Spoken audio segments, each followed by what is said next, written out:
एक ऐसा आदमी जिसके पास अपना प्राइवेट आइलैंड था, जहां बिलियनियर्स, डिप्लोमैट्स, बिजनेस एलिट्स और बेशुमार सेलिब्रिटीज आते और लग्जूरियस पार्टीज सेलिब्रेट करते। लेकिन यह जगह सिर्फ पार्टीज के लिए फेमस नहीं थी। इसके पीछे छुपे थे ऐसे डार्क सीक्रेट्स जिन्हें दुनिया के पावरफुल लोग भी रिवील करने से घबराते हैं। और इन सब का सेंटर एक ही आदमी था, जेफरी एप्स्टीन। सालों तक यह नाम एलीट सर्कल्स तक महदूद रहा, लेकिन 2019 में जब यह खतरा पैदा हुआ कि उसके पास मौजूद राज दुनिया के सामने आ सकते हैं, तब एक और शॉकिंग खबर सामने आई। 10 अगस्त 2019 सुबह 6:39 पर जेफरी एप्स्टीन अपने जेल सेल में मुर्दा पाया गया। ऑफिशियल रिपोर्ट्स ने इसे सुइसाइड करार दिया, लेकिन सवाल आज भी वही है, क्या वाकई यह सुइसाइड थी या प्री प्लान्ड मर्डर?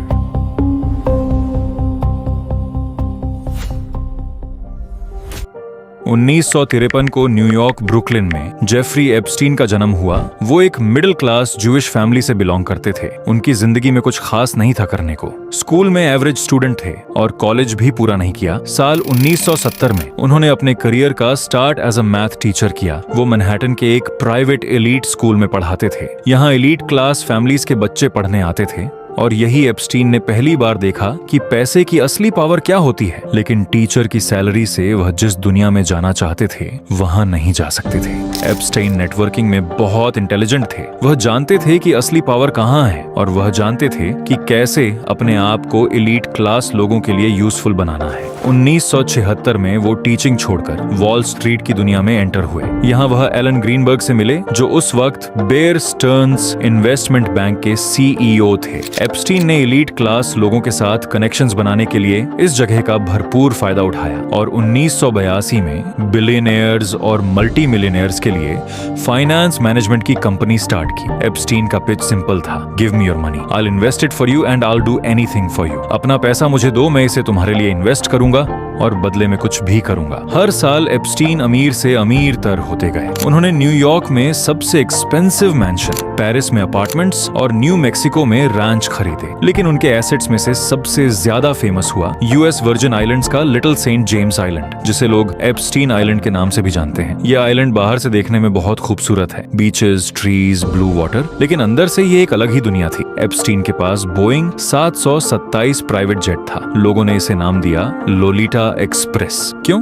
क्योंकि इस प्लेन में छोटी उम्र की लड़कियों और बच्चों को ले जाया जाता था। फ्लाइट लॉग्स जब बाद में बाहर आए तो दुनिया की आंखें खुली की खुली रह गईं। इस प्लेन में सवार थे presidents, prince, Hollywood stars, business tycoons, हर वह शख्स जिसको दुनिया रिस्पेक्ट देती है। लेकिन सवाल ये है, वो वहां क्यों जा रहे थे? जिन विक्टिम्स को बाद में बोलने की हिम्मत मिली तो उन्होंने बताया कि आइलैंड पर पार्टीज तो होती थी, लेकिन यह नॉर्मल पार्टीज नहीं थी। यहाँ यंग गर्ल्स को लाया जाता था, उन्हें फोर्स किया जाता था, उन्हें डराया जाता था और सबसे बुरा यह सब पावरफुल लोगों के सामने होता था। क्योंकि एप्स्टीन जानता था अगर ये लोग इन कामों में शामिल हो जाएंगे तो वह हमेशा उसके कंट्रोल में रहेंगे। आइलैंड में बेडरूम से लेकर वॉशरूम्स तक हर जगह कैमराज लगे थे और इन सब जगहों को मॉनिटर किया जाता और रिकॉर्डिंग सेव करके रखी जाती ताकि एप्स्टीन जिसे चाहे फायदा उठा सके। अब बात करते हैं उन लोगों की जिनके नाम अब तक इन फाइल्स ने रिवील किए हैं। प्रिंस एंड्रू, जो ब्रिटिश रॉयल फैमिली से बिलोंग करते हैं, उनकी फोटोज एक विक्टिम के साथ देखी गई हैं, वर्जीनिया जुफ्रे। उसने क्लेम किया कि उसे फोर्स किया गया था।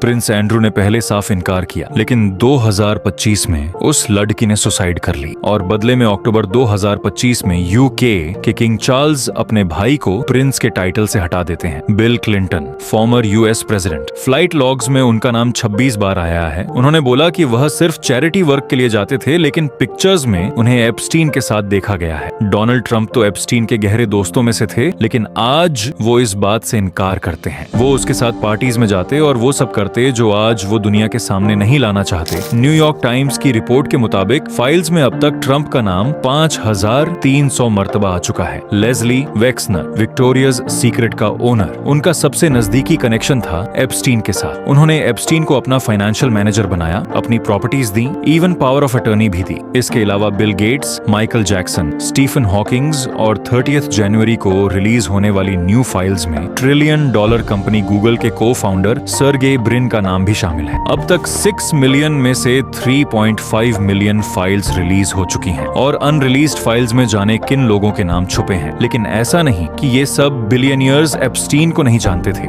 2005 में एक फैमिली ने पाम बीच फ्लोरिडा में एक्शन लिया। उनकी 14 साल की बेटी को एप्स्टीन ने अप्रोच किया था। पुलिस ने इन्वेस्टिगेशन शुरू की और एक एक करके और भी विक्टिम्स सामने आई और इस तरह 100 से भी ज्यादा विक्टिम्स सामने आए। FBI ने इन्वेस्टिगेशन स्टार्ट की और एविडेंस मिले और एप्स्टीन एक क्रिमिनल है और सेक्सुअल प्रेडेटर डिक्लेयर हुए। लेकिन फिर 2008 में जब केस कोर्ट में गया तो एप्स्टीन को सिर्फ 18 महीने की जेल हुई, वो भी एक ऐसी जेल जहां से वह दिन में 12 घंटे बाहर जा सकता था। वर्क रिलीज के नाम पर ये एक ऐसी जेल जहां एप्स्टीन सिर्फ सोने जाते थे और सिर्फ 13 महीने गुजारने के बाद उन्हें जेल से रिहा कर दिया गया। लेकिन 2019 में न्यूयॉर्क में एक इन्वेस्टिगेटिव जर्नलिस्ट जूली के ब्राउन ने एक सीरीज पब्लिश की मायामी हेरल्ड में।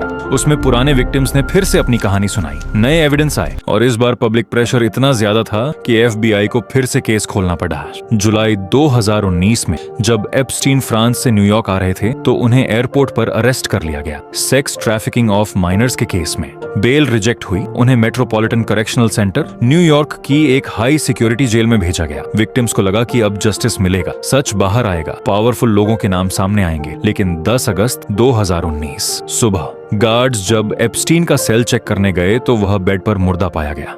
ऑफिशियल स्टेटमेंट्स ने इसे सुसाइड कहा, लेकिन दुनिया को यकीन नहीं हुआ क्योंकि बहुत सारी चीजें गलत थीं। पहली बात, एप्स्टीन सुसाइड वॉच पर था, मतलब उसे हर वक्त मॉनिटर किया जाता था, लेकिन कुछ दिन पहले ही उसे नॉर्मल सेल में शिफ्ट कर दिया गया था। दूसरी बात, उस रात जो 2 गार्ड्स उसकी सेल को मॉनिटर कर रहे थे वह ड्यूटी पर सो गए थे और सेल के सामने की CCTV फुटेज मैलफंक्शन हो गई। तीसरी बात, पोस्टमार्टम रिपोर्ट में कुछ इंजरीज थी जो मेडिकल एक्सपर्ट्स के मुताबिक ज्यादातर सुसाइड की बजाय मर्डर में होती हैं। चौथी बात, एप्स्टीन के सेलमेट को उस दिन ही ट्रांसफर कर दिया गया था, मतलब वह अकेला था, कोई गवाह नहीं था। पांचवी बात, जिस तरह से वह बेडशीट लटकाया गया था, एक्सपर्ट्स कहते हैं कि यह फिजिकली करना बहुत मुश्किल है। मीडिया पर शोर मच गया, ट्विटर पर हैशटैग्स वायरल हुए, मीम्स बनाई गईं, लेकिन ऑफिशियल पोजीशन चेंज नहीं हुई। मेडिकल एग्जामिनर ने सुसाइड ही डिक्लेयर किया। लेकिन एक चीज आज भी वैसे ही है, विक्टिम्स का दर्द, उनकी आवाज। आज 100 से ज्यादा ऐसी लड़कियां मौजूद हैं जिनकी जिंदगी बर्बाद कर दी गई। इनमें से ज्यादातर जब यह सब शुरू हुआ तो वह टीनेजर्स थीं, 14 से 16 साल की, कुछ तो इससे भी छोटी थीं। इन्हें जस्टिस ना मिल सका।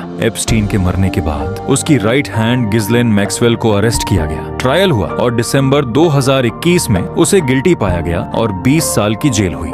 लेकिन बाकी लोग जिनके नाम फ्लाइट लॉग्स में थे, जिनके फोटोज आइलैंड पर थे, ज्यादातर कुछ नहीं हुआ। विक्टिम्स को लगा कि जस्टिस अधूरी रही क्योंकि असली पावर जो इस सब के पीछे थी वह अभी भी आजाद है। जेफरी एप्स्टीन की कहानी सिर्फ एक क्रिमिनल की कहानी नहीं है, ये एक सबक है कि कैसे पावर, पैसा और इन्फ्लुएंस एक सिस्टम को करप्ट कर देता है। ये एक याद दहानी है कि जस्टिस सिर्फ तब मिलती है जब हम उसके लिए फाइट करते हैं, जब हम विक्टिम्स की आवाज बुलंद करते हैं, जब हम पावरफुल लोगों को अकाउंटेबल रखते हैं। एप्स्टीन तो मर गया, लेकिन उसके राज, उसकी कनेक्शंस, उसका नेटवर्क, वह सब अभी भी जिंदा है। और जब तक हम सवाल करना बंद नहीं करेंगे, तब तक सच की डिमांड करते रहेंगे, तब तक यह केस दुनिया के लिए एक इम्पोर्टेंट लेसन रहेगा। क्योंकि अगर हम चुप रहेंगे तो ऐसे लोग फिर से यही सब करेंगे और पावर फिर से गलत हाथों में मिसयूज होती रहेगी। हमारी ये वीडियो आपको कैसी लगी कमेंट सेक्शन में जरूर बताइएगा। वीडियो लाइक करके चैनल को सब्सक्राइब कर दें। तब तक के लिए टेक केयर।